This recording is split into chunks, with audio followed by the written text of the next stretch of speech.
Dengan YB William, apa isu nama YB boleh berada kat dalam dokumen itu?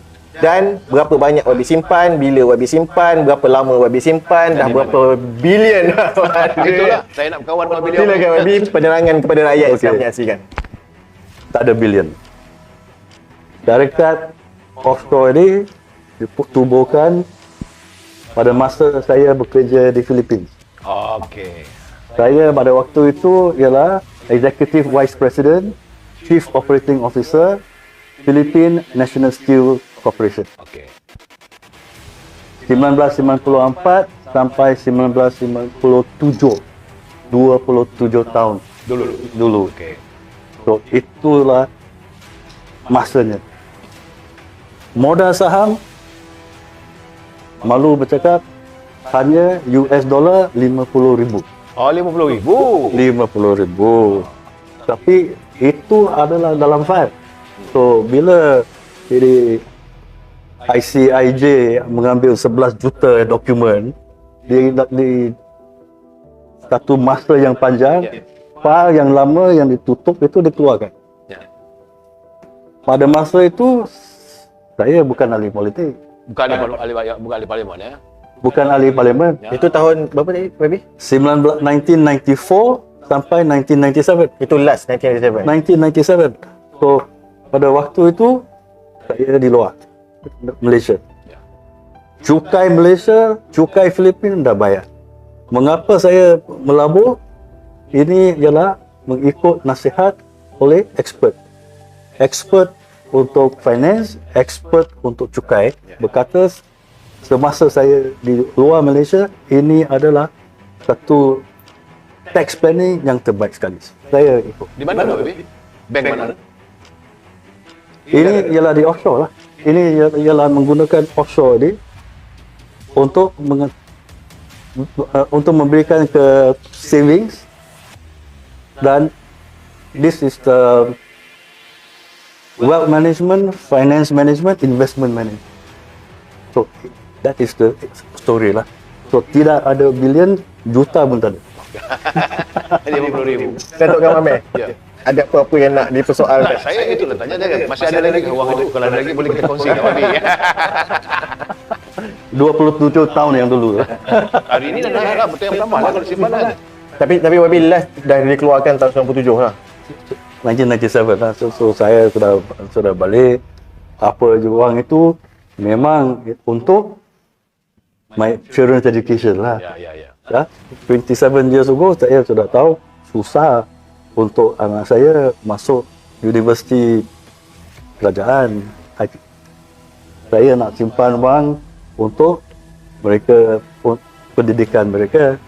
Dan sekarang memang mengadakan pendidikan di luar, menggunakan wang yang banyak. Jadi prop hard earning lah. Itu hard earning saya earning lah. dan digunakan untuk pendidikan anak saya. Betul. Dan kita faham untuk antara penjelasan. Bagi yang ada sebarang persoalan lagi, anda boleh utarakan. Ya. Dan kita akan sampaikan persoalan-persoalan itu kepada YB William. Dan mungkin YB William ada kesempatan boleh jawab balik sebarang persoalan-persoalan berbangkit itu di Facebook beliau. Lanjutkan soalan untuk perkara berkaitan dengan Pandora Papers ni kepada YB Datuk. Baru-baru ni Suruhanjaya Pencegahan Rasuah Malaysia, dia telah memanggil berdasarkan kenyataan ahli parlimen Port Dickson, Ketua Pembangkang SPRM panggil untuk mendengar penjelasan dalam hal inilah, dan Datuk Seri Anwar telah memberikan komitmen untuk hadir. Namun dalam hal ni menimbulkan sedikit keraguan. Yang bercakap itu dipanggil, tapi nama-nama yang ada kat dalam tu langsung tak dipanggil. YB William ada dipanggil lah SPRM? Tak ada. Tak ada langsung untuk pendengaran dan sebagainya. Menimbulkan persoalan kepada kita. Yang nama yang dibangkitkan itu dipanggil, tidak dipanggil. Datuk Seri Anwar pula yang beria duk nak soal siasat sebagainya. Macam mana YB melihat perkembangan? Adakah ianya berjalan sepatutnya? Saya faham maksud yang tersirat apa yang Saudara Omar maklumkan. Ini dia panggil celaka sial haram jadah. Yang ini kita kena faham. Apabila kita ni mengadu kepada sesuatu untuk ditegakkan keadilan, orang itu sepatut dihargai, bukan dipanggil untuk dibuatkan siasatan. Siasat apa yang nak siasat ni? Bukalah file Pandora tu, kemudian panggillah siapa-siapa yang ada tu, bukalah file-file siasatan. Itu tugas penyiasat yang sebenar. Dan ini tidak berbuat demikian. Bila kita, macam saya tengok kawan kita tu apa nama yang buat komplain pasal satu kes yang melibatkan video tu, dia bagi maklum buat laporan polis, dia yang kena tangkap dan dia yang kena masuk penjara lokap. Luqman Adam. Datuk Luqman Adam. Luqman Adam. Ya. Jadi perkara yang pelik-pelik ni tak boleh berlaku dalam kita nak menegakkan keadilan. Negara ini negara yang ada undang rule of law. Negara hukum. Tetapi kita tidak berbuat demikian. Yang saya tak tahu apa yang tersirat yang dilakukan oleh SPRM ni. Saya patutnya bila kita dapat laporan ni, dialah yang pertama datang membuat siasatan. Bukan nak menunggu bagi laporan. Sampai bila nak bagi laporan, sampai lenyap kes itu dibiar berlalu dimakan masa. Ini saya tegas bahawa jangan memincangkan, jangan menyulitkan, jangan bersikap tidak bertanggungjawab. Setiap manusia ia ada pegang kerja macam inilah. Bila kita memegang jawatan ni, mak ayah kita berdoa siang malam pagi petang, ya Allah anakku dapatlah kerja ni sebagai pegawai SPRM, ya Allah dapatlah kerja ni, aku berdoa padamu ya Allah, dapat doa dan makbulkan jadi pegawai SPRM. Mak bapak kita melahirkan kita untuk apa? Menjadi kita seorang bermaruah. Tiba-tiba bila berlakunya kadang-kadang begini, mengundang persepsi yang paling negatif terhadap mereka-mereka yang terlibat. Jadi saya punya pendekatan jelas. Bertanggungjawablah kamu kerana kamu telah bersumpah, iaitu kamu akan memegang dan menjaga undang-undang yang telah pun dipertanggungjawab kepada kamu.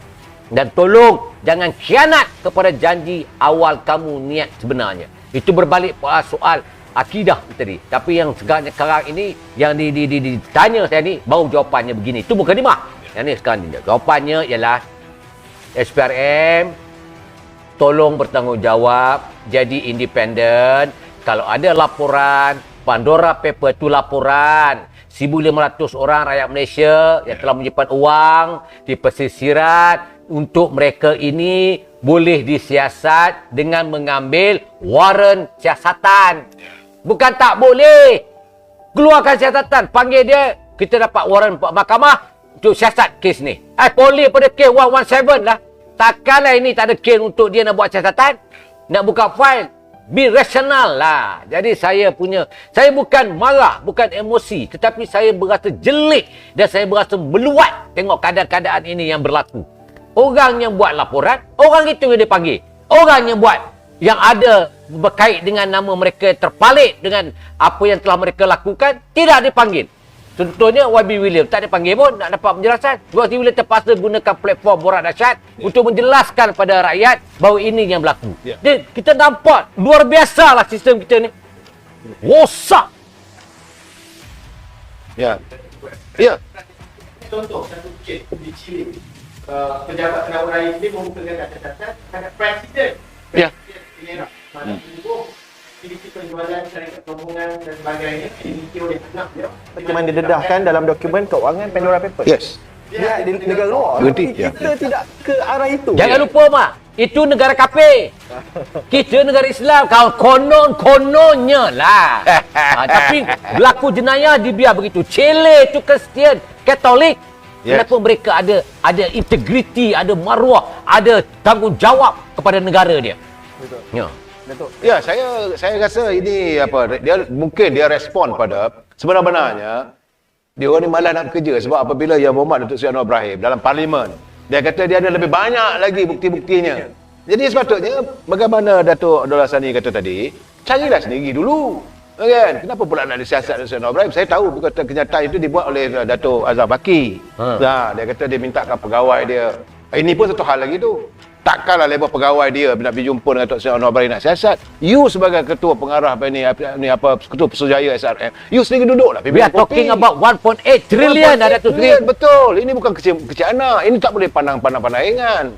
Kan? Jadi kita mengharapkan agar Suruhanjaya Pencegah Rasuah ini kena kaji dari segi aspeknya, bukan keseluruhan Pandora Paper. Tidak. Aspeknya apakah wang ini ada elemen-elemen illicit money. Ada elemen-elemen wang ini diambil daripada korupsi. Ya, Itu yang penting. Jadi exactly. Ini ada beberapa nama. Ini sepatutnya Ah. didirikan ni. Bukan ada YB bila dong. Dia kata Dia punca dia. punca the source of your money yang simpan di luar sana tu. Di mana? Kalau ini wang rakyat, macam kata Dato' Abdullah Sani tadi, kalau 420 bilion hanya nilai cukai. Tak perlu negara nak pinjam. Ini yang mau bawa Menteri Kewangan terpaksa mengumumkan nak pinjam duit. Ya. Malulah kita. Duit kita ada tapi ada kat luar negeri. Dan negara kita pinjam. Kita tak miskin lah. Negara kita bukan negara miskin tau. Arab Saudi satu logokan Datuk Seri, Ya. keluarga harta mereka 1.4 trilion. Ya. Ini kita bercakap 1.8 trilion. Ya. Oh, dahsyat. Ya tak? Kaya kita ni. Yang agak membimbangkan kita sebab melibatkan 1.8 trilion ni, hampir lebih kurang 400 lebih bilion itu adalah sepatutnya cukai yang dilarikan. Cukai yang perlu yang sepatutnya duduk dalam ni. Cuba anda bayangkan penonton di luar sana. RMK ke-12, saiz RMK ke-12 itu adalah 400 bilion. Umpama negara kita ni dah tertinggal 5 tahun ke belakang. Betul. Umpamanya begitu, itu satu. Kalau kita nak lihat dari segi belanjawan negara, biasanya belanjawan negara 200 lebih bilion. 227 bilion, Lebih kurang. 231 bilion. Dalam macam tu. Banyak sikit. Ah. Tapi sebab dekat pandemik. Tapi bila tengok ada normal Punya bajet 227 bilion 2 tahun without cost kita telah hilang. Yes. Ya. Ya. membuka sampah mencari apa benda yang dimakan. Ya. Inilah yang betul. Pimpinan negara untuk serius. Dalam hal ini. Saya rasa itu antara sisi pertama Pandora Papers Yes. yang kita nak ketengahkan kepada rakyat, sekurang-kurangnya ada faham apa yang sedang